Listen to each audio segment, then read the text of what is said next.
සමනාභිසක්මන පාදචාරිකාවක්ම විතරක් නෙමෙයි. මේ සමනාභිසක්මනේ සංඝයා රාත්‍රියේ නවාතැන් ගන්න තැන සිද්ධ වෙන දෙයක් ඔබට පෙන්වන්නද? මේ බලන්න. සරණං ගච්ඡාමි ධම්මං සරණං ගච්ඡාමි සංඝං සරණං ගච්ඡාමි ဒုတိယံ ති බුද්ධං සරණං ගච්ඡාමි. දැක්කද ඔබ? මේ පාදචාරිකාවක්ම නෙවෙයි. මේ බණ ටික කියන්නේ මේ බණ කියන්නේ අද හඟුරංකෙත මාදංගල රජමහා විහාරේ ඉඳලා මේ මුංවත්තට එනකම්ම පයින් වැඩම කරපු ස්වාමීන් වහන්සේලා පාදචාරිකාවේ වඩින මේ කරුණාවන්ත සංඝයා අතින්ම හැමදාම රැයට ධර්ම දේශනාවක් පැවැත්වෙනවා. කාටද දන්නවද? මේ දේශනාවට සහභාගී වෙන්නේ මේ නායෑමෙන් අවතැන් වෙච්ච, විපත් වෙච්ච, ජීවිත අහිමි වෙච්ච අයගේ පවුල්වල අය, දේපල අහිමි වෙච්ච අය, මේ බොහෝ අය අද මෙතන බණ අහනවා, සැනසෙනවා. මේක දික්වා සුලිකුණාටුවෙන් අසරණ වන මිනිස්සුන්ට තෙමස් පූර්ණ පින්කමක් විදියට මිය ගිය අයට පින් දෙන්නත්, ඒ විපත් වෙච්ච මිනිස්සුන්ගේ හිත හදන්නත් කරන වැඩසටහන.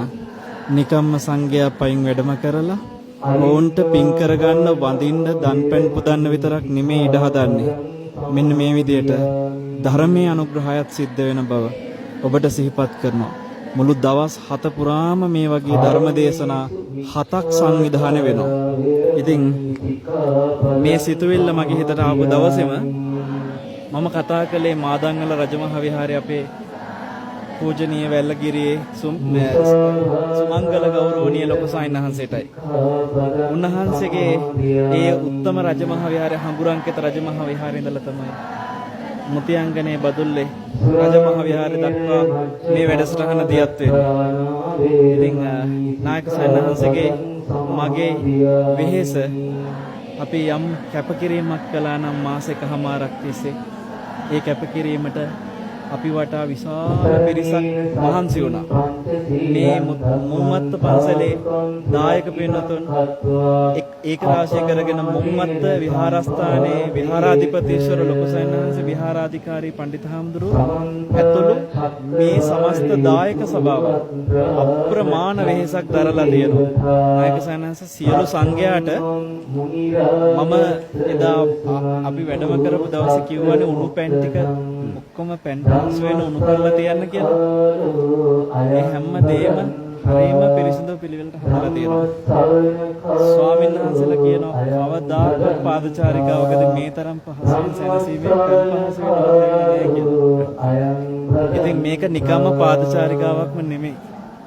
මිනිස්සුන්ගේ හිත සනසලා සංඝයාත් සැනසෙන සුන්දර පින්කම. අපි මේ විඳින්නේ ප්‍රීතිය.